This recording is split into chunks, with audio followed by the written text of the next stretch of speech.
Haleluya. Jumpa lagi dalam kanal YouTube Keluarga Philadelphia. Kali ini tetap dalam konten Spice. Konten yang membahas tentang isu-isu yang terjadi di dalam dunia teologi, gereja ataupun kalangan umum. Dan isu yang saya angkat dalam edisi kali ini tentang AIM atau AIM, Apostolic Impartation for Ministry. Kenapa saya mengangkat isu ini? Itu saya bahas, dan apa isi kontennya saya akan bahas dalam 3 garis besar. Latar belakang saya mengangkat isu ini, penjelasan tentang isu ini, dan usulan untuk menyikapi isu ini dengan benar. Ya, latar belakangnya itu, saudara, kenapa konten ini dibuat? Karena saya melihat dalam grup Facebook khususnya kalangan GPDI, entahkah itu Sayap Muda Pantai Kosta atau GPDI Rumahku dan banyak grup-grup GPDI Facebook yang lain, ada keributan atau postingan-postingan yang ofensif yang menyerang kegiatan AIM atau AIM, ya. Dan tentu saya sebagai seorang hamba Tuhan yang melayani juga dalam lingkup GPDI, saya melayani di wilayah 1 Lamongan, Jawa Timur, dan dalam kepengurusan Komisi Daerah Pelayanan Anak Hamba Tuhan selama 2 periode ini. Artinya saya adalah orang GPDI, saya juga memang melayani di GPDI. Saya merasa tertarik untuk mengangkat konten ini karena sampai video ini dibuat belum ada penjelasan yang matang soal AIM. Sedangkan kita perlu menjawab pertanyaan seperti kenapa ada reaksi yang cukup ofensif, yaitu reaksi yang menyerang dari beberapa gembala GPDI tentang kegiatan AIM dan orang-orang yang berpartisipasi dengan AIM. Apakah reaksi tersebut orang-orang yang kontra, yang secara ofensif menyerang, itu dapat dibenarkan? Jawaban singkat saya, tugas seorang gembala, tugas apa lagi kalau tidak menjaga domba-dombanya.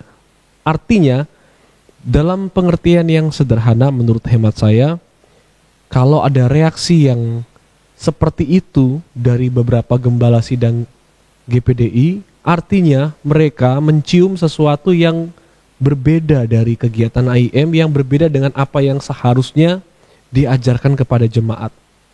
Nah, masalahnya mereka melihat rekan-rekan hamba Tuhan itu berpartisipasi dalam kegiatan AIM, Apostolic Impartation Ministry. Jadi, secara sederhana, reaksi yang ofensif terhadap AIM dari beberapa gembala, rekan-rekan kita di grup Facebook, itu sesuatu yang sewajarnya seorang gembala. Itu adalah peran gembala dalam mengayomi, dalam menjaga marwah rumah kita bersama GPDI. Dan mohon maaf kalau ada saudara yang melihat video ini tapi dari gereja lain, karena ini video saya bahas memang untuk menjawab isu ini. Yang kedua, reaksi itu menyerang beberapa oknum rekan-rekan hamba Tuhan di GPDI yang diketahui berpartisipasi dengan kegiatan AIM, Apostolic Impartation for Ministry. Ya, salah satunya saya kutip di sini status dari seorang akun yang biodatanya di situ ditulis melayani di GPDI, tapi dalam salah satu statusnya dia terindikasi berpartisipasi dalam kegiatan AIM. Dan ini mungkin salah satu sasaran dari reaksi-reaksi yang ofensif dari orang-orang atau beberapa gembala tentang AIM dan rekan-rekannya yang berpartisipasi dalam AIM. Ya, thank you so much Jesus, thank you so much Master Builders and Channel Blessing and Grace kami, Papa Dr. Jonathan David, Isaac Network, dan Mom Helen, Papa Didit, Zoe Faith, Mom Tatin, dan seterusnya. Ya, memangnya keterlibatan hamba-hamba Tuhan GPDI di dalam kegiatan AIM ini ada konsekuensinya, sehingga harus ada reaksi yang seperti itu. Nah, kalau kita melihat nanti dalam penjelasannya, saudara akan bisa menyimpulkan sendiri. Karena dalam 2 hari kebelakang kemarin, saya tentu secara ringkas melakukan observasi ya, pengamatan terhadap AIM dan gerakan yang melatar belakangi AIM. Dan di bagian-bagian terakhir didapatkan beberapa postingan yang menuntut penjelasan dari mereka yang kontra sama AIM. Jadi sederhananya begini, kalian ini nuduh-nuduh AIM seperti ini, seperti ini, seperti ini, mendiskreditkan, memojokkan orang-orang yang berpartisipasi. Memangnya apa salahnya? Nah itu yang perlu dijelaskan, itu yang perlu dijawab, dan itu yang menjadi inti dari konten saya ini ya. Tuntutan penjelasan bagi yang kontra. Jadi di sini saudara akan mendapat penjelasan tentang siapa AIM itu, bagaimana jaringan mereka, apa saja pengajaran mereka, dan bagaimana cara kita menyikapinya. Dari poin yang ketiga yang melatar belakangi konten ini, kita masuk pada bagian besar yang kedua. Memangnya apa konsekuensinya ya, sehingga dan seperti apa AIM itu, sehingga itu sesuatu yang perlu disorot terus-menerus secara intens supaya orang sadar, supaya orang membahas tentang AIM dan tahu identitas AIM ya. Jadi di bagian kedua ini ada sedikit penjelasan. Kenapa saya bilang sedikit? Karena keterbatasan waktu saya dalam observasi, saya merasa apa yang saya temukan tidak mendalam, tapi saya cukup percaya diri untuk menyampaikan kepada saudara, untuk memaparkan kepada saudara perihal AIM ya. Apostolic Impartation for Ministry. Identitasnya. Jadi AIM itu apa saudara? AIM itu suatu tim pelayanan kerasulan. Atau AIM itu seperti kegiatan bersama yang terintegrasi dengan organisasi yang ternyata bersifat global. Jadi kalau saudara hanya menyorot soal AIM dan saudara membahas hanya tentang AIM, saudara belum menyentuh akarnya, hanya di permukaan. Karena apa? AIM ini hanyalah kepanjangan tangan dari sesuatu yang lebih besar di baliknya. Kenapa? Karena AIM atau orang-orang yang di dalamnya ini hanya bagian kecil dari jaringan yang lebih besar. Saya kasih contoh ya, beberapa ministry-ministry lain yang senafas sepengajaran dengan AIM, yang mungkin kita terlewatkan karena kita fokusnya hanya ke AIM. Kita tidak tahu, kita lupa bahwa AIM ini dibentuk dari beberapa ministry. Ya, contohnya, CALM, City Apostolic Leadership Ministry. Dulunya GBI SCB, jadi Sorong City Blessing. Kemudian sekarang saya lihat ternyata sudah berpindah sinode menjadi Gereja Generasi Kristus. Jadi ministry CALM ini atau City Apostolic Leadership Ministry ini besutan dari Tommy Manaroin Song dan berdomisili di Sorong, Papua Barat. Ini juga senafas dengan AIM. Ya. Artinya AIM ini tidak sendiri, ada pembangun-pembangunnya, orang-orang yang membangun suatu kegiatan yang namanya AIM, dan orang-orang itu juga punya ministry di gereja lokal mereka masing-masing. Selain CALM, ada juga The Desire of All Nations Sanctuary atau The Dance Church, berdomisili di Jember. Ternyata satu provinsi dengan saya, tetapi mungkin di Jawa Timur ini tidak terlalu booming atau rame ya. Jadi sampai kami kurang tahu tentang eksistensi The Dance Church ini yang ternyata terafiliasi dengan AIM. Besutan dari Pendeta Didit Zoefet, dan dia adalah ketua dari AIM. Ya. Kemudian ada lagi ministry yang lain, Gereja Penggerakan Kristus atau GPK, JMD, Jemaat Masa Depan, besutan dari Pendeta Joni Tambunan, berdomisili di Bandung, Jawa Barat. Kemudian ada Breakthrough City Church atau BCC, besutan Stephen Agustinus dari Jakarta. Dan mungkin ada ministry-ministry yang lain di samping apa yang saya sebutkan ini, yang senafas dengan AIM atau juga membangun AIM pembangunnya ya. Jadi ini pilar-pilarnya yang ada di Indonesia. Kenapa saya katakan yang ada di Indonesia?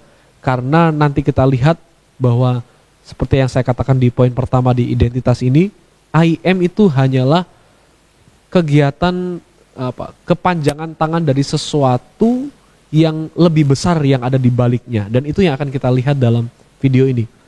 Apa yang dilakukan dalam kegiatan IM? Ya, mereka melakukan seminar-seminar, kemudian pelatihan-pelatihan kepada para hamba Tuhan. Beberapa di situ disebutkan dalam sebuah wawancara di, kalau tidak salah, Manokwari ya. Ada birokrat dan juga mahasiswa, hamba-hamba Tuhan denominasi lain, mereka diikut sertakan dalam pelatihan-pelatihan IM ya, Apostolic Impartation for Ministry, yang digagas atau dibangun oleh ini, pilar-pilarnya ini. Ya, Tommy Manaroin Song, Didit Zoifet, dan yang saya lihat ya dua tokoh ini yang cukup berperan dalam IM. Tetapi JMD dan juga BCC, sekalipun saya tidak melihat ada keterkaitan langsung, tetapi mereka punya nafas pengajaran yang sama dengan IM. Kenapa?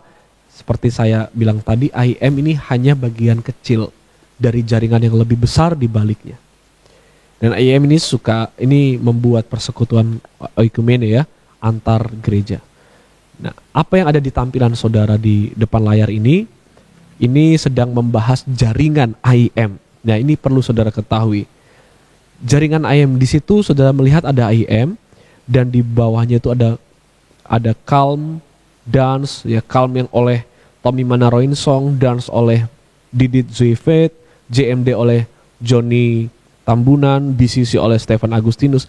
Jadi mereka ini adalah kaki-kaki dari AIM, atau kalau tidak mau dibilang kaki dan pilar, mereka adalah lembaga-lembaga, ministry-ministry yang persekutuan-persekutuan yang senafas dengan IM. Dan di mana, kalau saudara perlu ketahui, IM ini ternyata hanyalah ministry atau lembaga, salah satu lembaga dari sebuah jaringan yang besar, di mana ada jaringan yang sederajat dengan IM itu GCC ya, Gateway City Church, kemudian ada FPCM, Fellowship Prophetic Churches Ministries, dan juga ada banyak lain mungkin di seluruh dunia. Karena apa? Karena jaringan-jaringan ini ada di 50 negara. Dan kalau saudara lihat di slide ini, IM, GCC, FPCM, dan banyak lembaga ministry lainnya, itu adalah kepanjangan tangan dari ISEC Network.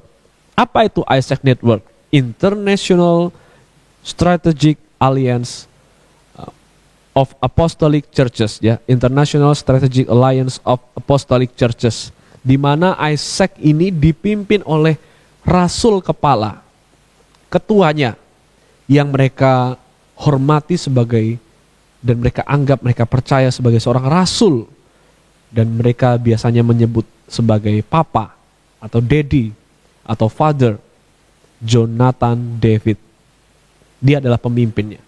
Jadi di balik di balik Calm, Dance, JMD, dan BCC adalah IM itu, di balik IM itu adalah ISEC. Ya, Isaac Network.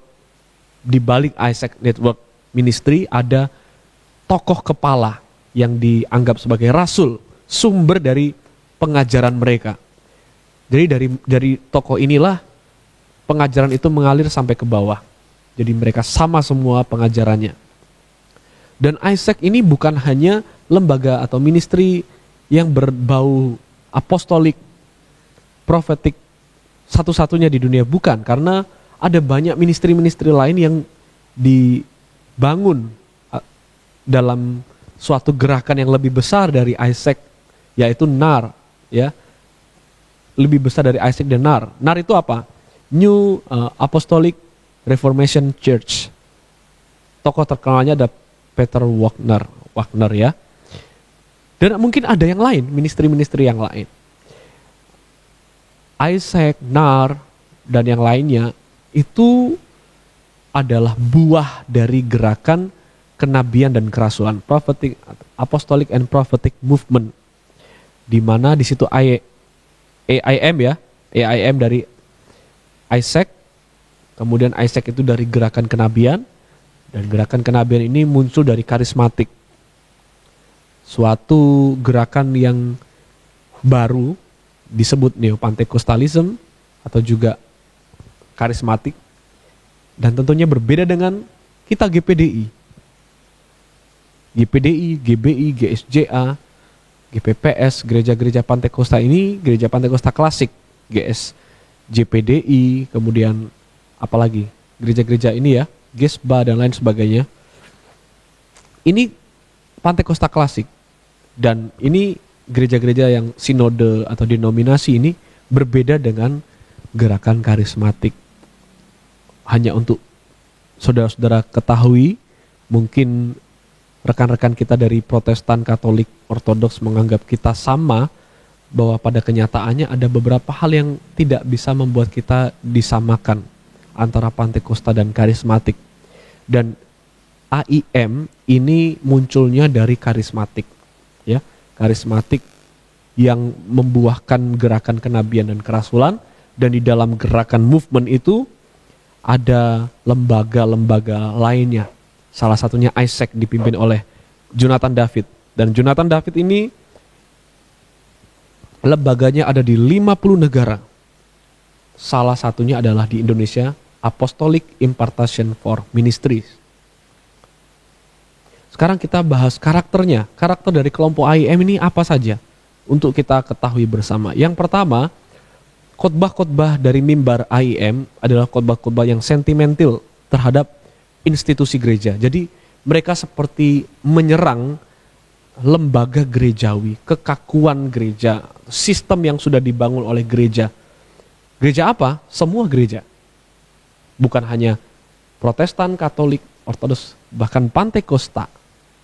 Jadi mereka dalam khotbah-khotbahnya mengarahkan jemaatnya untuk secara sentimental terhadap institusi gereja. Saya kutip beberapa pernyataan ya dari Tommy Manaroin Song. Di situ ada alamat pernyataannya, kutipannya. Beliau berkata, gereja-gereja kebanyakan dibangun dari apa kata orang. Gereja harus dibangun dari suara yang keluar dari mulut Allah, bukan firman yang tertulis.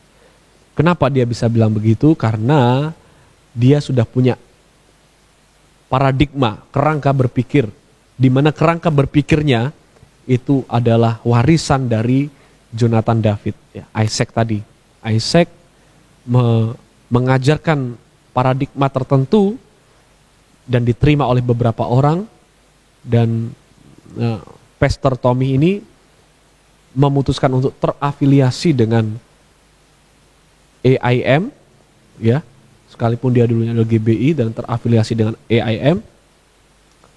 Dan sejak terafiliasi itu bahasa khotbahnya atau cara berpikirnya, paradigmanya berubah. Berubah seperti apa? Seperti sumber dari pengajaran AIM. Siapa itu? Jonathan David dari Isaac Network. Ya. Gereja harus dibangun dari suara yang keluar dari mulut Allah. Kita akan tahu yang dimaksud suara dari mulut Allah ini apa. Karena secara eksplisit sangat jelas beliau bilang bukan firman yang tertulis. Yang dimaksud bukan firman yang tertulis itu ini loh saudara, Alkitab 66 kitab, 39 PB, PL, 27 PB, ya. Jadi gereja tidak dibangun dari Alkitab yang tertulis, tetapi dari suara yang keluar dari mulut Allah. Dan mungkin kita bertanya, seperti apa bentuk dari atau bentuk konkret dari suara yang keluar dari mulut Allah? Kita lihat ya nanti. AIM ini karakternya bersifat non-denominasional. Ini yang membuat fleksibilitas ministrinya itu bisa mencakup berbagai macam sinode dengan sebuah kegiatan seminar kah, pelatihan, dia bisa masuk ke denominasi-denominasi tertentu, mungkin GSJPDI, mungkin GPDI, GBI. Karena apa? Karena AIM ini memang tidak dilahirkan dengan netur untuk membuat denominasi.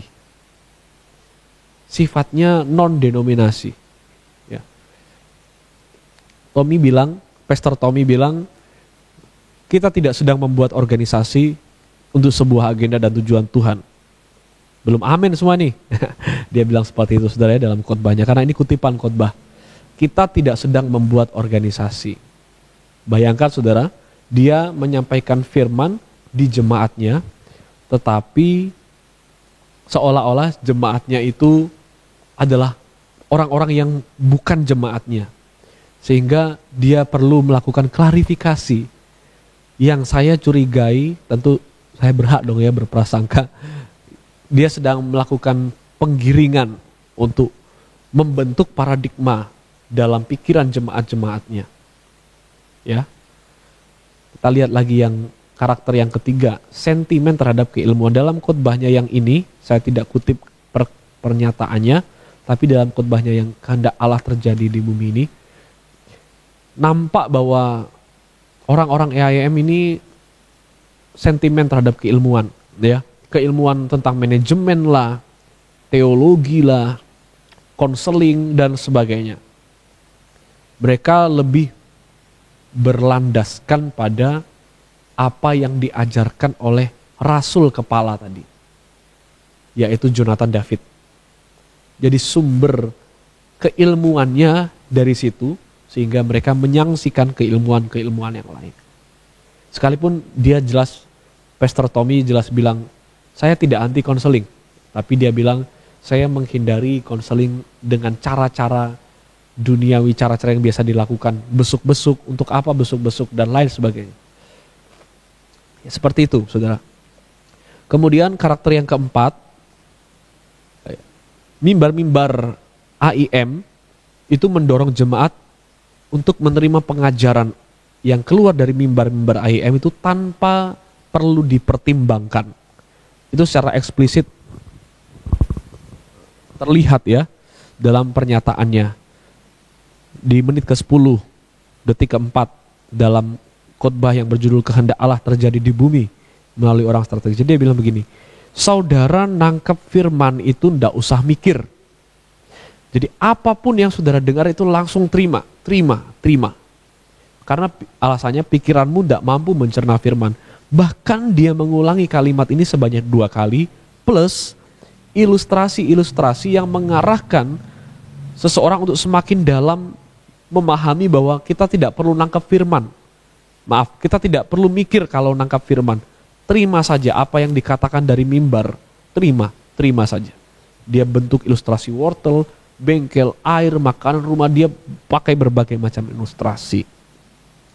Jadi dia menggambarkan secara implisit bahwa bukan dia secara pribadi ya saudara personal, tapi ini orang-orang AIM. Jadi ini berlaku pada semua pengajar-pengajar yang berafiliasi dengan AIM. Mereka menyatakan bahwa tidak perlu kepada jemaat selama setiap berkhotbah, tidak perlu memikirkan apa yang saya sampaikan. Tidak usah ketika mereka berkhotbah, tidak usah, benar tidak ya? Tidak usah, pokoknya dengar dan terima apa yang mereka sampaikan. Kemudian yang ketiga, jangan mencurigai, tidak perlu mencurigai apa yang saya sampaikan. Jadi kalau dia sudah jadi jemaat, itu artinya dia sudah jadi anak. Dan dia kalau sudah jadi anak dalam gereja yang bernafaskan AIM, maka dia wajib mengikuti nilai-nilai atau norma-norma ini. Kenapa kok ada norma ini muncul? Tentu berkaitan dengan pengajaran dari AIM atau dari Isaac Network ya. Ini belum pengajaran, karena ini masih karakter.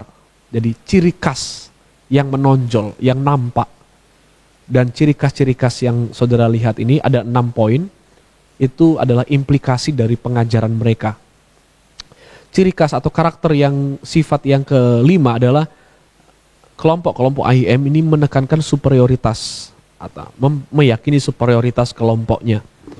Kalau saudara lihat, dengar, Pastor Tommy bilang gereja-gereja yang kekurangan firman, mereka akan mencari gereja yang memberi makan firman. Kalau saudara mendengar khotbahnya dari awal sampai akhir, kalau saudara mendengar khotbahnya Pastor Didit Zuifet, Kalau saudara dengar pemaparannya dari Jonathan David, Johnny Tambunan, saudara akan percaya bahwa yang dimaksud gereja yang kekurangan firman adalah semua gereja di luar gerakan mereka. Mereka menganggap kita, gereja yang di luar gerakan mereka adalah gereja-gereja yang kelaparan, kekurangan firman. Dan di situ dikatakan mereka akan mencari gereja yang memberi makan firman. Dalam pengertian, gereja itu adalah mereka, karena mereka punya otoritas dalam menyampaikan firman. Coba kita lihat. Sangat jelas dalam penjelasan Pastor Johnny Tambunan. Gereja-gereja di luar gerakan AIM diasosiasikan sebagai gereja berkeimamatan Harun dan Lewi. Saya bingung dari mana kesimpulan ini bisa muncul. Metode penafsiran apa yang dia lakukan. Jadi mereka sudah melabeli semua gereja di luar AIM adalah gereja keimamatan Harun dan Lewi. Dan mereka menampilkan diri sebagai gereja yang berkeimamatan menurut aturan Melkisedek. Artinya, keimamatan dari gereja atau gerakan mereka, AIM, dan lebih luas dari AIM adalah Isaac Network tadi, yang secara global ya dipimpin oleh Jonathan David, adalah gerakan atau gereja yang sah, yang rajani, yang dari Kristus. Memang benar mereka tidak membuat denominasi, saudara. Ketika mereka mengajak berkumpul hamba-hamba Tuhan dari berbagai denominasi untuk seminar, untuk pelatihan, itu tidak dalam agenda supaya mereka membentuk denominasi baru. Tidak. Kalau saya amati dari keyakinan, pokok-pokok keyakinan mereka, baik dalam situs-situs website mereka, baik dalam pernyataan-pernyataan eksplisit dari Jonathan David maupun orang-orang AIM, mereka memang tidak membuat denominasi, tetapi dalam setiap seminar, dalam setiap pelatihan, dalam setiap persekutuan oikumena, mereka mempromosikan kerangka berpikir mereka yang keluar dari pengajarannya Jonathan David. Mereka akan melakukan pemaparan bisa secara implisit, tidak nampak, bisa juga secara nampak, secara nyata-nyata, tersurat. Bisa secara tersirat dari kerangka atau alur bicara mereka, alur poin-poin mereka dalam setiap pelatihan seminar itu. Mereka mempromosikan kerangka berpikir atau metode penafsiran yang ditautkan pada siapa-siapa yang mereka anggap sebagai nabi atau rasul. Salah satunya adalah Rasul David Jonathan, atau Jonathan David ya maksudnya ya. Rasul Jonathan David punya anak-anak buah yang dia tumpang tangan sehingga sah menurut mereka, yang ditumpang tangan itu sah secara keimamatan Melkisedek, dan orang-orang di bawah mereka harus tunduk secara orang tua rohani ya. Coba kita lihat pernyataan Tommy Manaroinsong ini. Harus ada orang yang bisa dipercaya Tuhan membuka kitab itu. Menurut saudara, dia sedang melakukan penjelasan firman atau penggiringan opini. Kita lihat. Setelah dia bilang, harus ada orang yang bisa dipercaya Tuhan, ya secara randomly, dia sudah bikin prinsipnya. Setelah dia bikin atau dia nyatakan prinsipnya, dia sebut nama yang seolah-olah nama itu mengasosiasikan atau nama itu secara implisit adalah orang yang bisa dipercaya Tuhan membuka kitab itu. Coba kita lihat kalimat utuhnya ya. Harus ada orang yang bisa dipercaya Tuhan. Kalau kita punya bapak rohani, kita mendapat warisan. Papa Jonathan. Ya jadi mereka memang punya kebiasaan seperti itu. Papa menyebut Papa, Daddy atau Father. Papa Jonathan itu sudah puluhan tahun pengajarannya tidak pernah diragukan. Bukan cuma Papa Jonathan ya, masih banyak nabi yang hebat di muka bumi ini. Jadi seperti yang saya sudah bilang dalam jaringan AIM tadi, memang Isaac Network ini bukan satu-satunya lembaga dalam gerakan apostolik profetik. di luar mereka ada gerakan-gerakan ministry-ministry lainnya yang independen, yang tidak saling terkait, hanya sama nafasnya, nafas kecenderungan atau orientasinya, cara berpikirnya, pandangannya sama, ya. Tapi mereka saling independen, tidak saling terkait. Nah, bukan cuma Papa Jonathan, masih banyak nabi yang hebat di muka bumi ini. Cuma kebetulan kita ada di lineage itu.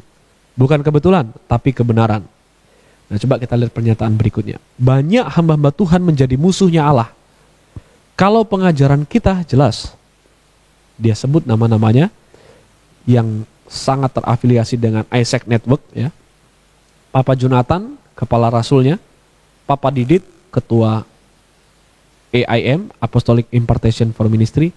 Daddy Tommy, dia sendiri, dan semua anak-anak rohani. Kita harus bertekun pada pengajaran rasuli. Ya. Jadi mereka punya karakter memandang mereka superior di tengah-tengah beragam gereja. Mereka punya superioritas. Karakter yang keenam, mereka dalam setiap khotbah akan selalu melakukan dorongan-dorongan terhadap jemaat supaya mereka tunduk penuh pada perkataan mereka di mimbar. Kenapa? Coba kita lihat ya. Saudara bawa manusia roh untuk menangkap firman. Ini kata Tommy. Karena firman yang kita tangkap dengan manusia roh, firman ini akan bekerja, firman akan mengerjakan dirinya, seperti saudara makan wortel. Nah, ilustrasi wortel tadi kalau saudara ingat. Ketika wortel masuk ke lambung, wortel akan mengerjakan dirinya. Waktu firman saya lepaskan, coba saudara perhatikan. Waktu firman saya lepaskan. Jadi ada otoritas dalam paradigma mereka, hamba Tuhan yang sudah mendapatkan penumpangan tangan dari Rasul atau Apostel Jonathan David, mereka terimpartasi ya hak atau otoritas dari Jonathan David itu terimpartasi ke orang yang ditumpangi tangan. Dan orang-orang yang ditumpangi tangan itu punya hak atau punya kemampuan, kapasitas untuk melepaskan firman dari mana? Dari mulut mereka. Itu yang saya bilang tadi, kenapa mereka bilang ini firman tertulis, bukan firman yang membangun. Jadi yang dimaksud firman yang membangun, firman yang mereka sampaikan dari mulut mereka. Ya, itu pengajaran mereka. Harus ada orang yang bisa dipercaya Tuhan membuka kita. Oh, itu yang tadi ya. Oke. Stop kelilingan. Ada banyak gedung gereja di luar, tapi belum tentu rumah. Coba saudara ingat kata rumah. Istilah rumah ini familiar dalam khotbah-khotbah para pengajar AIM. Sangat familiar. Karena memang mereka di setting ya untuk membangun suatu paradigma atau worldview bahwa melalui Jonathan David lah rumah Sion itu terbangun dalam keimamatan Melkisedek. Sedangkan gereja-gereja lain tidak dalam keimamatan Melkisedek. Ya, dan itu di luar rumah. Kalau saudara perhatikan pernyataannya Pastor Tommy, saudara yang masuk keluar dari sini, mending keluar satu kali supaya tempatmu itu diduduki orang yang betul-betul mau menjadi anak. Saya mengakui bahwa Pastor Tommy ini adalah orang yang karisma, berwibawa. Dia seorang public speaker yang baik. Ya, teknik public speakingnya itu sangat baik, saudara. Dia memakai ketegasan, disisipi dengan humor, disisipi dengan indoktrinasi. Dan kalau saudara lihat pernyataan yang saya kasih warna merah, mending keluar satu kali supaya tempatmu itu diduduki orang yang belum. Itu salah satu contoh dari mana orang ini melakukan suatu brainwashing kepada pendengar firman. Pendengar dari ceramahnya, khotbahnya. Kenapa? Saya percaya dia menyampaikan itu bukan dalam pemikiran, aduh kalau nanti aku bilang seperti ini, aku takut mereka keluar beneran. Tidak. Ini suatu teknik psikis, saudara. Suatu teknik psikologi di mana ketika orang dapat challenge, orang itu justru akan tidak melanggar challenge itu, gitu ya. Jadi kalau dia dikasih tantangan, mending kamu keluar satu kali supaya tempatmu diduduki orang, maka orang itu akan terpicu untuk tidak keluar. Nah itu permainan, itu bukan permainan, itu teknik psikis memang dalam suatu public speaking. Jadi harus dikasih challenge, bukan justru membuat orang takut, bukan justru membuat orang semakin kayak keluar begitu, tetapi mereka akan justru semakin taat. Contohnya, kalau ada orang tua, biasanya ya, orang tua sudah ngasih tahu ada sesuatu yang nggak boleh dipegang anaknya, atau nggak boleh dilanggar, misalnya nggak boleh keluar rumah sudah jam 7 malam. Biasanya orang tua yang punya wibawa, karisma, dia melakukan teknik psikis kepada anaknya supaya mereka tidak keluar dengan kalimat seperti ini. Silakan keluar, ayo keluar aja, gak apa-apa, papa suruh kamu keluar. Apakah ketika dia bilang seperti itu, dia berpikiran bahwa wah pasti nanti anakku keluar nih? Tidak.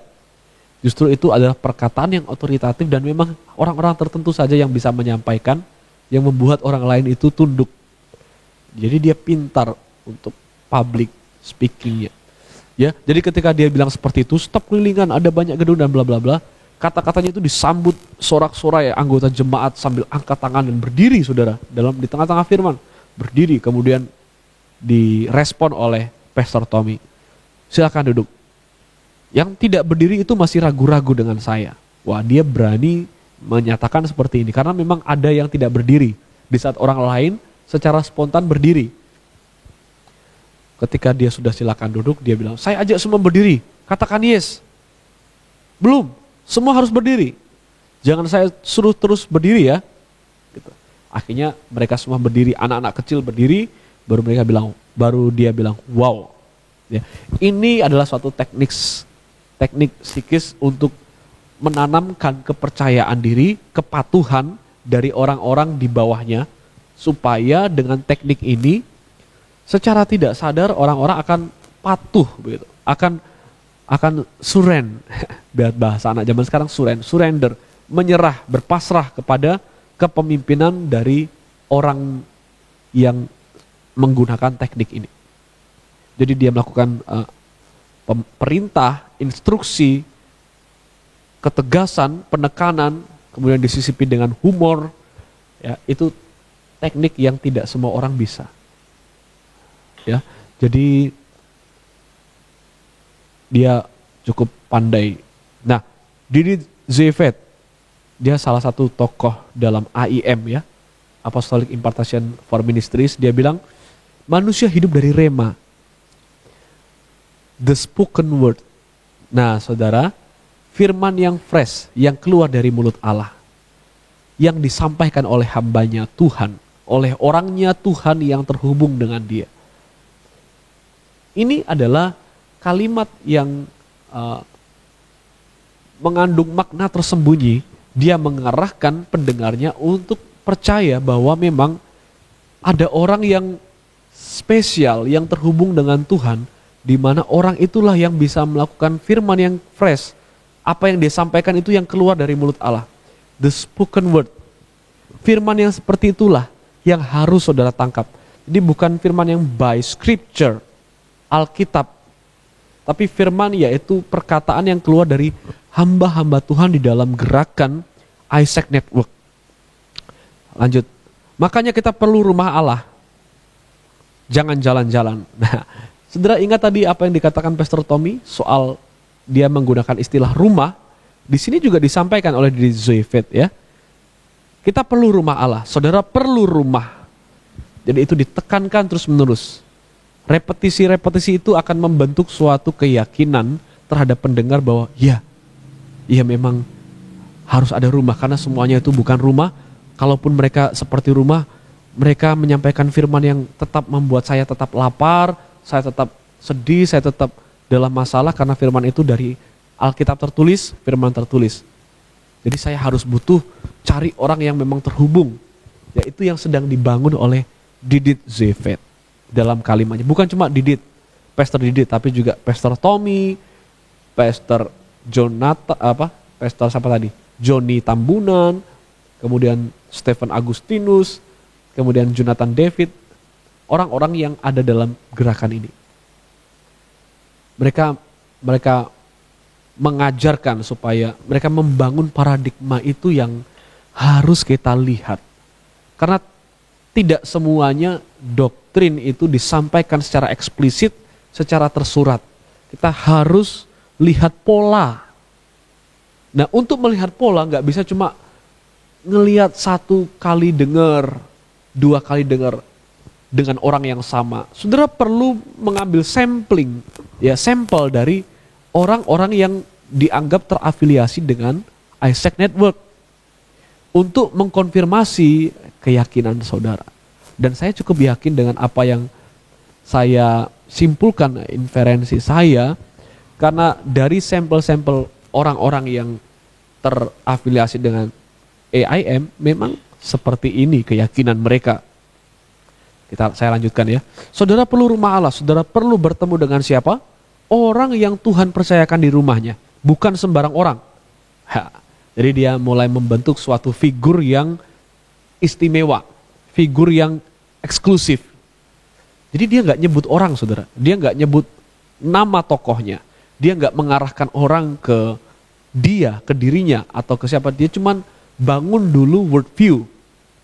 Ini adalah suatu teknik yang cerdik ya saudara ya. Dia tidak menyampaikan kamu harus percaya Didit, Zoifet, kamu harus percaya Tommy, kamu harus. Dia membangun kerangka berpikir, dia membangun worldview sehingga orang nggak bisa keluar dari kerangka berpikir itu. Mau tidak mau mereka akan secara otomatis terarah untuk percaya pada dirinya, Didit, Zoifet, dan orang-orang AIM. Dia melakukan ini dan orang-orang melakukan ini bukan hanya di gereja lokal mereka masing-masing, tapi dalam setiap seminar, dalam setiap pelatihan. Karena saudara di rumahnya, saudara ketemu dengan orang yang dia percaya untuk melepaskan pada saudara, maka saudara mendapat firman, ya, kebenaran Allah. Maka kita perlu rumah Allah. Ya, ini saudara ya. Bukan sembarang orang, tapi orang yang Tuhan percayakan di rumahnya. Dia sedang membangun figur dalam imajinasi para pendengar ceramahnya dia. Dengan harapan para pendengar itu mulai membangun worldview.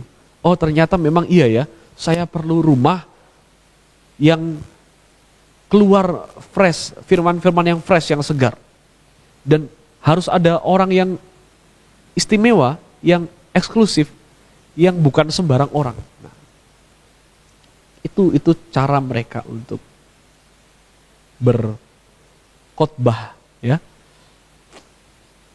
Kalau saudara lihat situs jonathandavid.org, di situ disampaikan tujuan Isaac Network. Apa tujuannya? Coba saudara perhatikan. Kami berharap dapat membantu para gembala sidang untuk beralih fungsi dari fungsi pastoral ke fungsi apostolik di gereja lokal mereka. Coba, gembala ini kan bahasa Inggrisnya kan pastor. Jadi gimana mungkin pastor dialih fungsikan dari pastor ke apostol, ke rasul. Ya apostol dong. Rasul ya rasul. Jangan saudara berusaha membentuk gembala-gembala gereja lokal secara apostolik. Tidak ada sejarahnya dalam catatan sejarah gereja purba perdana yang mengindikasikan bahwa rasul itu menetap secara lokal dalam suatu pelayanan. Bukan seperti itu konsepnya. Ya, rasul, nah nanti kita bahas nanti ya. Lanjut dulu. Ketika mereka mencapai titik, mereka ini siapa? Jadi gembala-gembala sidang dari berbagai macam denominasi itu diajak untuk ikut seminar mereka, pelatihan-pelatihan mereka, pemaparan-pemaparan pengajarannya mereka, dan ketika mereka mencapai titik kedewasaan dalam pelayanan, coba perhatikan kalimat selanjutnya. Kami akan memberikan kepada mereka melalui penumpangan tangan apa yang diperlukan bagi mereka untuk masuk ke dimensi lain dari pelayanan dan karunia. So, apa yang saudara tangkap dari pernyataan ini? Kalau saya menangkapnya begini. Mau gembala sidang itu sudah 40 tahun pelayanan dalam gereja lokalnya, dengan ratusan jemaat yang sudah bertobat karena pelayanan dia, gereja yang berkembang. Selama gembala itu tidak mendapatkan penumpangan tangan dari orang yang punya keimamatan menurut aturan Melkisedek, maka gembala itu dianggap belum masuk ke dimensi yang spesial, yang khusus, yang mereka anggap adalah dimensi roh dalam suatu pelayanan dan karunia. Jadi tolok ukurnya adalah standar yang mereka bangun, saudara, dalam Isaac Network ini, ya. Coba kita lihat. Jadi orang yang sudah mulai mencapai titik kedewasaan, mereka punya otoritas loh untuk mengimpartasikan otoritas keimamatan Melkisedek turun kepada gembala-gembala ini dari berbagai macam denominasi. Seiring berjalannya waktu, kami akan membawa para pemain kunci dari setiap negara ke sirkuit nasional bersama tim kerasulan internasional kami. Nantinya para key player dari masing-masing bangsa akan dikumpulkan menjadi tim-tim kerasulan lainnya untuk menembus ke berbagai bangsa di mana basis-basis kerasulan telah kita dirikan. Ini tujuan Isaac Network yang diteruskan ke semua ministry-ministry di 50 negara itu, di mana salah satu ministrinya adalah AIM, Apostolic Impartation for Ministry. Melanggengkan tujuan ini dengan melakukan seminar, pelatihan-pelatihan, sekolah kerasulan, persekutuan-persekutuan oikumene, ya. Saya baca dalam situs itu ada topik konferensi, mereka punya konferensi dan ada banyak topik, tapi saya highlight 3 saja ya yang menggelitik saya. Jadi mereka punya suatu keyakinan bersama adanya pewahyuan progresif. Apa itu pewahyuan progresif? Nanti kita lihat. Kemudian yang kedua, pewahyuan dari keimamatan Melkisedek. Ya, ini yang saya sebut tadi, superioritas kelompok. Jadi di luar mereka, keimamatannya adalah keimamatan Harun dan Lewi, termasuk kita-kita. Kemudian pencurahan terakhir, Roh Kudus akan melahirkan Sion. Sion yang mereka sebut tadi sebagai rumah. Ya, rumah. Pesan dari Rasul Jonathan David. Anda akan belajar bagaimana memiliki perawakan untuk memerintah di alam roh.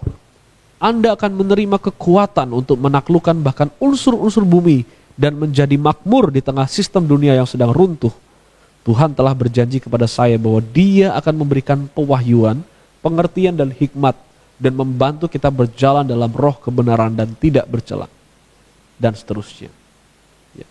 Jadi dari kutipan-kutipan khotbah, pengajaran, dan situs-situs yang saya sudah paparkan tadi, kesimpulannya ada 2 inti pengajaran kelompok Isaac yang saya mau highlight di konten ini. Yang pertama, pengajaran tentang roh pewahyuan atau open revelation. Itu salah ya, bukan implikasinya open revelation, bukan. Jadi pengajarannya adalah open revelation atau roh pewahyuan, di mana implikasinya perkataan pendeta dari Isaac Network itu adalah firman Tuhan. Jadi kalau kita mengerti khotbah itu penjelasan tentang firman tertulis, pemberitaan tentang apa yang sudah tertulis, mereka punya pengajaran bahwa firman yang tertulis ini firman yang kering, firman yang tidak membangun, firman yang tidak segar. Dan mereka perlu firman yang segar yang muncul dari dimensi roh setelah mereka masuk dalam keimamatan Melkisedek melalui penumpangan tangan Jonathan David ke orang-orang berdasarkan hierarki mereka, ya. Dan melalui penumpangan tangan itu. Seperti itu. Sehingga perkataan mereka dalam khotbah di mimbar adalah firman Tuhan. Itulah implikasi dari open revelation. Apakah kita juga GPD ini penganut open revelation? Kita lihat nanti, ya. Roh pewahyuan apakah seperti yang kita percaya? Contohnya saya menemukan suatu komentar yang lucu bagi saya. Dan ini 3 tahun lalu. Kenapa boomingnya baru hari-hari ini? Tidak tahu, tapi saya tidak menyalahkan itu. Intinya karena ini 3 tahun lalu berarti eksistensi dari kelompok ini sudah cukup lama di Indonesia. Hanya saja tidak tersorot, ya. Dan biarlah melalui konten ini kita dapat melihat dengan jelas. Dia berkomentar dalam videonya siapa saya lupa ini ya, di video YouTube ya. Saya bersyukur terhubung dengan Allah Papa Johnson, Allah Papa Joni, dan Allah Papa Jonathan. Bukan Allah Abraham, Ishak, dan Yakub, tapi Allah Papa Johnson, Allah Papa Joni, Allah Papa Jonathan. Ya. Mereka berhasil membentuk jemaat dengan pola pikir seperti ini. Karena apa? Teknik-teknik yang mereka terapkan dalam setiap khotbah itu secara tidak langsung pasti akan membentuk paradigma, ya, membentuk worldview, wawasan dalam akal budi pendengar ceramah-ceramah mereka. Inti pengajaran yang kedua tadi ya, keimamatan Melkisedek. Implikasinya karena mereka adalah gerakan yang memiliki keimamatan Melkisedek, maka mereka akan memandang gereja-gereja lain tidak lebih berhak atau tidak lebih berotoritas dari mereka, sehingga mereka berotoritas atas gereja lain. Sehingga dengan itu mereka terdorong untuk melakukan seminar, untuk mengumpulkan gembala hamba Tuhan dari gereja lain, untuk dipromosikanlah pengajaran atau kerangka berpikir mereka kepada orang-orang ini, sehingga ketika mereka sudah mulai setia dalam persekutuan yang mereka adakan, AIM, mulai aktif terlibat, dilakukanlah seperti baiat, pelantikan gitu ya, dengan penumpangan tangan. Maka dengan penumpangan tangan itu mereka secara sah masuk ke dimensi yang kata mereka adalah dimensi roh. Ya, by the way, kelompok ini suka sekali dengan istilah dimensi. Dimensi tahta, dimensi Harun, dimensi roh, dimensi Eden, dimensi rohani. Dalam setiap khotbah, setidaknya mereka selalu mengucapkan kata dimensi. Ya. Dan implikasinya karena mereka punya otoritas, mereka pasti akan bersifat sentimental terhadap gereja lain dan institusi gereja yang terbangun. Mereka akan menganggap gereja-gereja itu adalah gereja yang diisi oleh hamba-hamba Tuhan yang tidak punya firman yang fresh, karena mereka adalah hamba-hamba Tuhan yang bayaran, ya, hamba Tuhan yang tidak ada urapan, hamba Tuhan yang menyampaikan firman, tapi tidak bisa firman itu mengubah hidup orang. Tidak ada pertumbuhan, jadi menganggap semua pelayanan gereja-gereja di luar mereka adalah pelayanan yang tidak menghasilkan pertumbuhan kerohanian, kedewasaan iman. Saya jadi ingat firman Tuhan yang berkata bahwa Paulus, Apolos itu semuanya menanam, menyiram, tetapi yang berhak memberi pertumbuhan siapa, saudara? Apakah manusia? Apakah kelompok tertentu atau Tuhan? Karena yang terpenting bukanlah yang menanam, yang menyiram, tetapi yang memberi pertumbuhan. Siapa? Isaac Network? Bukan. Allah itu sendiri, ya. Jadi dari pemaparan ini saya mengusulkan 3 hal. Usulan bagi gembala sidang, usulan bagi jemaat, dan usulan bagi institusi gereja Pantekosta di Indonesia GPDI. Karena saya di situ rumah saya. Yang pertama bagi seluruh gembala sidang. Mohon maaf sebelumnya tanpa mengurangi rasa hormat. Saya masih muda, saya tahu dalam lingkungan GPDI otoritas itu dilihat dari pengalaman pelayanannya, ya, senior. Saya masih junior, bukan berarti poin ini adalah mengajari saudara, tapi saya mengusulkan dari mana konsekuensi dari apa yang saya paparkan di poin di bagian sebelumnya. Jadi ini maksudnya keterkaitan, ya, bukan asal memberi poin. 2, integritas moral dan spiritual. Ini usulan bagi semua gembala sidang GPDI. Mari kita jaga perilaku dalam bermedia sosial, karena mereka gencar melalui media sosial, maka kita perlu hati-hati dalam bersikap, berperilaku di media sosial. Kenapa? Karena jemaat akan menilai kita. Ya, kita perlu hati-hati dalam menyikapi masalah-masalah yang terjadi dalam pelayanan kita di gereja lokal. Kita harus bijak menghadapi situasi-situasi. Kita harus menjaga sikap kewibawaan kita, karisma kita, dan kewibawaan itu nggak bisa, saudara, kita buat-buat.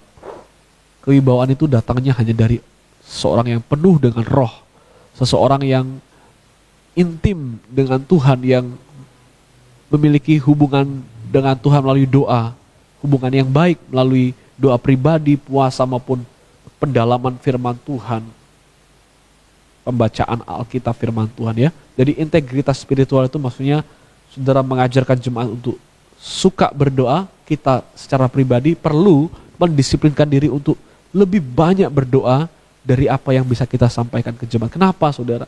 Karena masalah gerakan-gerakan yang muncul di akhir zaman ini tidak bisa diatasi kalau hanya dengan intelektual, hanya dengan kepandaian, kepintaran, dengan teknologi, dengan public speaking yang baik, dengan komunikasi yang baik. Tidak bisa hanya dengan intelektual.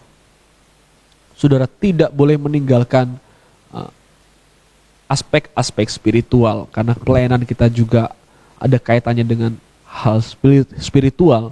Jadi saudara, kita perlu balance, ya, secara intelektual kita pahami isu-isunya supaya kita bisa memberi obat yang tepat kepada sakit-sakit rohani yang terjadi hari-hari ini.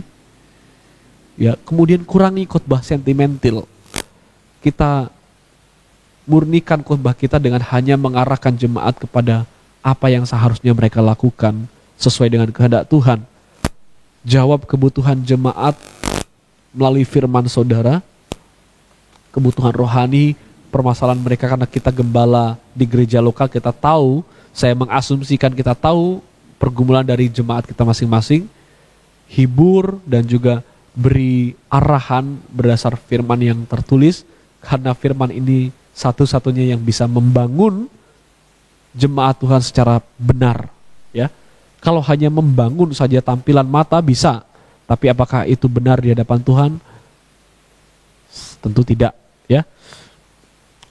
Kenapa kita harus mengurangi khotbah sentimental terhadap gereja lain, organisasi lain? Karena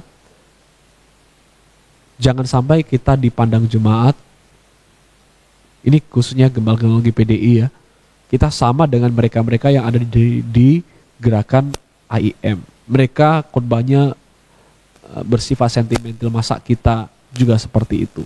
Kita perlu khotbah yang memang, karena ada firman bilang kan, ya saudara, ya, ada Injil diberitakan dalam konteks perselisihan iri hati. Dan saya berharap kita hamba Tuhan GPDI tidak memberitakan Injil dalam motivasi perselisihan atau iri hati. Saya mengutip khotbah dari Pendeta Jolly Wele dalam suatu khotbah di ibadah penghiburan kemarin. Ada seorang anggota MD Jawa Timur yang meninggal. Dalam suatu ibadah penghiburan dia bilang, gembala itu, bukan Pendeta Jolly Wele, ya, maaf, Pendeta Charles Simamora, ketua MD kami, ya, Opung Simamora. Dia bilang gembala itu bukan memerintah, tapi mengatur, menjaga, dan mengayomi. Ya, dalam pengertian tertentu ini perlu untuk di up lagi, ya, supaya kita tidak menjadi sama dengan orang yang sedang kita bahas, gerakan-gerakan yang kita sedang bahas. Mereka karakternya demikian, maka kita perlu membedakan diri, ya. Usulan bagi jemaat atau hamba Tuhan, nah besok kan Minggu, ya, siapa tahu saudara ada intermezzo, masukkanlah beberapa pandangan ini dalam khotbah saudara untuk menjaga jemaat Tuhan dari mungkin adanya gerakan-gerakan yang baru, ya. Yang pertama, usulan saya, kita perlu mengetahui pandangan GPDI, pandangan kita terhadap pewahyuan. Kita tidak meyakini open revelation seperti yang diyakini oleh AIM. Kita Pantai Kosta, GPDI, meyakini closed revelation. Karena berkali-kali saya mendengar back to the Bible, kembali ke Alkitab, yang Alkitabiah saja. Bahkan Opa Mande terkenal dengan pengajaran Alkitab, menafsirkan Alkitab. Ya. Ini tentu harus diimbangi dengan tuntunan Roh Kudus. Ya. Dan back to the Bible, Alkitab, menafsir Alkitab, ini yang membedakan kita dengan AIM, dengan karismatik, dengan gerakan apostolic and prophetic movement. Saya kutip dalam buku The Eternal Church karya Bill Hamon. Di situ dibilang, dia menuliskan gerakan Pantekosta mempercayai dan mendemonstrasikan banyak karunia roh, tetapi tidak ada pewahyuan terbuka. Mungkin ini dia sampaikan dalam tendensi merendahkan, karena Bill Hamon ini kan orang karismatik ya. Dia bilang gerakan Pantekosta mempercayai dan mendemonstrasikan banyak karunia Roh Kudus, tapi tidak ada open revelation, tidak ada pewahyuan terbuka. Amin, saya sangat sepakat. Sedangkan gerakan prophetic dan apostolik membawa wahyu tentang mengajar, melatih, mengaktifkan, activate, mendewasakan orang-orang kudusnya. Ya, prinsip Pantekosta terhadap Alkitab itu tidak bersifat kaku seperti fundamentalisme atau gereja-gereja Protestan pada umumnya yang menerapkan prinsip sola scriptura, dan juga tidak bersifat liar seperti liberalisme. Ya, di situ salah ya, sebenarnya bukan liberalisme tapi karismatik atau apostolic movement, yang mereka menerapkan prinsip prima charismata. Kita Pantekosta klasik, kita GPDI, pandangan kita terhadap Alkitab adalah pandangan yang terbuka, bukan open revelation tapi open perspektif ya. Prima scriptura. Maksudnya Alkitab adalah yang terutama sebagai sumber kebenaran. Kemudian oleh Roh Kudus kita bisa mendapatkan, tetap bisa mendapatkan penglihatan, mimpi, suara hati yang disetir oleh Roh, sehingga kita bisa tahu apa yang kita lakukan. Itu pandangan kita tentang Alkitab. Tapi kita tetap memahami bahwa Alkitab ini sudah closed, sudah tutup. Ini satu-satunya kebenaran yang kita sebut sebagai adalah firman Tuhan. Khotbah kita bukan adalah firman Tuhan, bukan firman Tuhan. Khotbah kita adalah penjelasan tentang firman atau pemberitaan tentang firman yang sudah tertulis, ya. Berbeda dengan IM. Kemudian kita perlu tahu sifat dari 5 jawatan gereja. Dalam Perjanjian Baru ya, ada rasul, gembala, penginjil, nabi, dan pengajar. Di mana rasul-rasul itu sudah tidak eksis. Karena arti dari rasul adalah orang yang diutus langsung oleh Kristus, hidup sejaman dengan Kristus, saksi mata Kristus, dan mereka adalah dasar dari pengajaran iman kita, kekristenan secara universal. Rasul-rasul yang hidup sejaman dengan Kristus, saksi mata dari karya Kristus, dan yang terakhir tentu adalah Rasul Yohanes, penulis kitab Wahyu. Setelah Rasul Yohanes mati, tidak ada lagi yang pantas disebut rasul, sekalipun secara ekspresi almarhum Opa Mande pernah ingin disematkan rasul ya, rasul Pantekosta, tetapi beliau tidak mau disebut rasul. Kita harus teladani beliau karena memang dalam pengajaran kita, pandangan kita, rasul dan nabi secara jabatan sudah berhenti setelah Alkitab dikanon tertutup karena kita percaya bahwa Alkitab 66 kitab 39 PL 27 PB adalah firman kebenaran, satu-satunya kebenaran yang bisa kita, yang diwariskan kepada kita dan bisa kita miliki sampai sekarang. Tidak ada kebenaran yang setara dengan apa yang sudah tertulis di dalam Alkitab. Ya, jadi rasul dan nabi itu sudah jabatannya sudah tergenapi dengan terbentuknya Alkitab. Sedangkan secara fungsi mungkin masih ada fungsinya ya, fungsi seperti seorang nabi, fungsi seperti seorang rasul. Tuhan pakai beberapa hamba Tuhan ada di GPDI yang fungsinya, sifat pelayanannya itu seperti seorang rasul, seperti seorang nabi, menyingkapkan kesalahan, menyingkapkan sesuatu yang mungkin perlu diperbaiki. Sifat atau fungsinya mungkin sama, tapi jabatannya tidak. Dan kita perlu tahu yang masih ada jabatan sampai sekarang adalah gembala, penginjil, dan pengajar. Ya, gembala itu bersifat ada dalam pelayanan lokal, penginjil itu dalam pelayanan global, sedangkan pengajar itu bisa lokal, bisa global. Ya, pelayanan lintas. Ya, seperti saya ini kan memang sifatnya sebagai seorang pengajar yang memang mengajar dalam gereja lokal, tetapi pengajaran kebenaran firman Tuhan itu bisa bersifat interlokal begitu ya, bisa bersifat global karena pengajaran. Berbeda dengan gembala yang memang hanya menyampaikan firman Tuhan yang sesuai dengan pergumulan dari kehidupan jemaat lokalnya. Dan itu memang penting, posisi gembala itu sangat penting karena gembala ini hidup bersama dengan jemaat. Jadi yang tahu kebutuhan jemaat, dosa-dosa jemaat adalah gembala. Ya, gembala. Dan AIM mengalihfungsikan gembala ini menjadi apostol, menjadi seorang rasul. Ini cacat secara konsep, ya, tapi saya tidak tahu konsep yang lebih dalam lagi karena seperti yang saya bilang, saya belum mendalami lebih. Secara sederhana saja kita sudah bisa melihat ini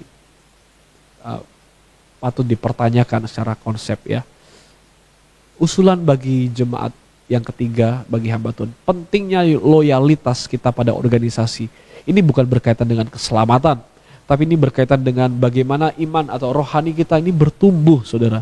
Karena dengan kita loyal terhadap gereja kita, di situ keloyalan itulah membuat kita bisa melayani, dan dalam pelayanan itulah pertumbuhan rohani kita bisa bertumbuh. Dengan kita tahu spirit atau semangat yang diwariskan oleh pionir kita di GPDI, kita bisa menghadirkan kegigihan melayani yang mereka pernah wujudkan dalam Indonesia, ya, dalam negara kita di masa lampau di tahun 1921 dan beberapa tahun setelahnya. Kegigihan mereka ini yang dalam semangat Pantekosta ini yang tidak bisa kita miliki kalau kita tidak loyal kepada GPDI. Kedewasaan iman dalam pengertian dengan kita loyal, kita tahu doktrin-doktrin atau pengajaran yang kita pegang, tetapi di saat yang bersamaan kita bisa mengukur atau menilai doktrin atau pengajaran-pengajaran itu dengan interaksi melalui doktrin lain, atau kita bisa mengukur doktrin pengajaran-pengajaran dari gereja lain dari doktrin atau pengajaran yang kita pegang. Kalau kita tidak loyal, kita tidak punya standar.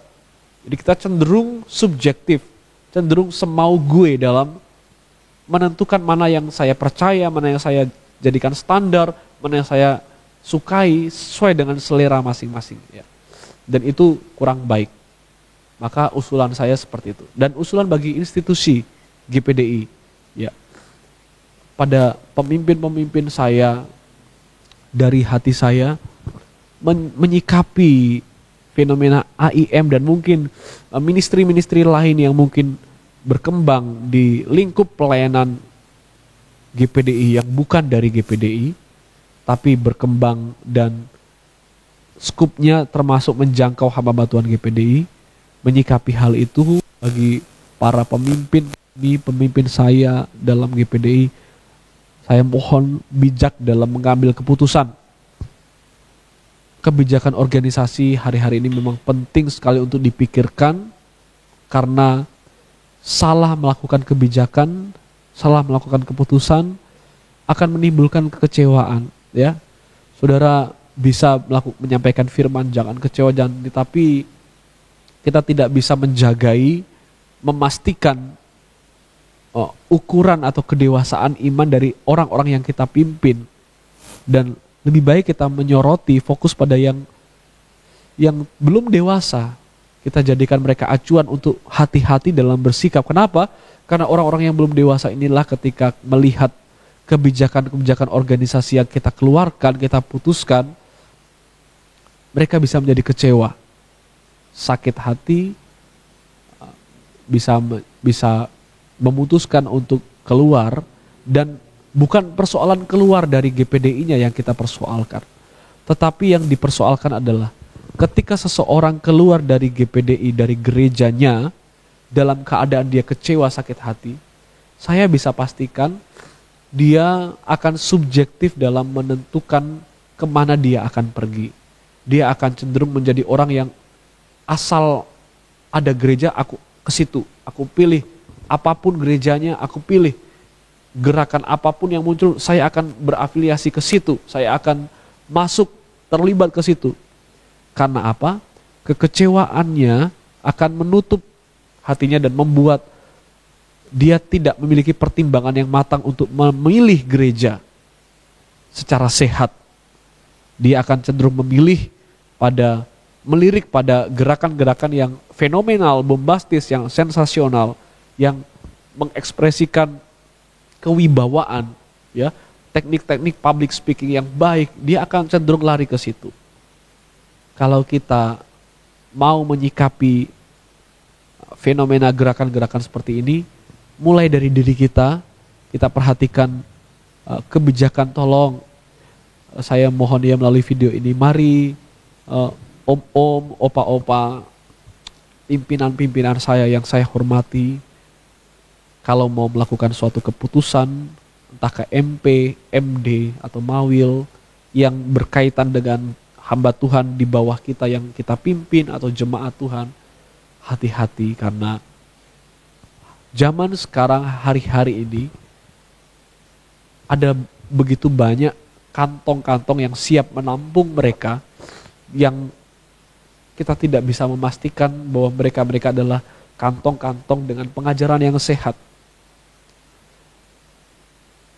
Kalau kita tidak masalah orang itu keluar dari GPDI, masakan kita tidak masalah juga mereka jatuh di lubang yang salah.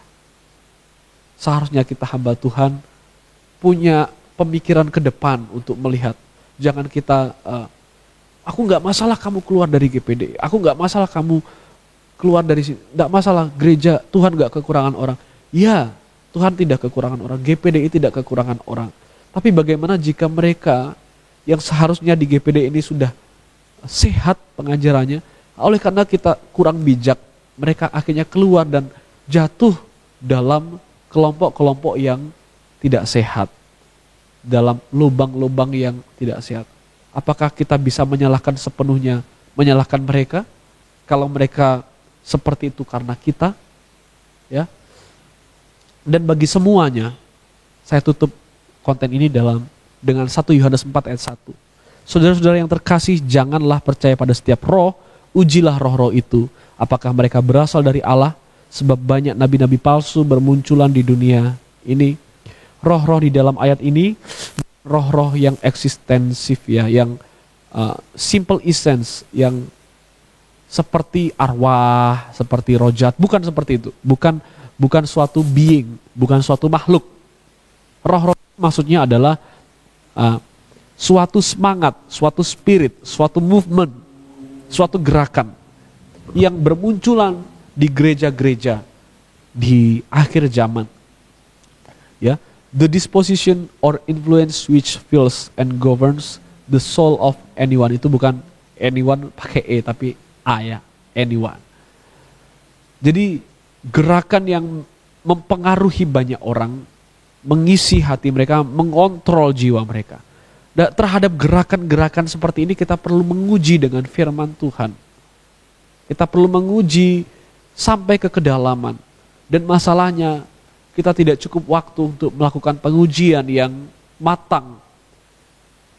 Itu sebabnya kalau kita sudah punya rumah, saya pakai istilah mereka, kalau kita sudah punya GPDI, kalau saudara sudah punya GBI, saudara sudah punya GSJA, saudara sudah punya GPPS, saudara sudah punya gereja-gereja di mana saudara bernaung di situ, maka kalau saudara tidak ada waktu untuk menguji setiap gerakan, saya himbau kita tetap di gereja kita masing-masing. Kita tetap dalam sinode kita, denominasi kita. Karena apa?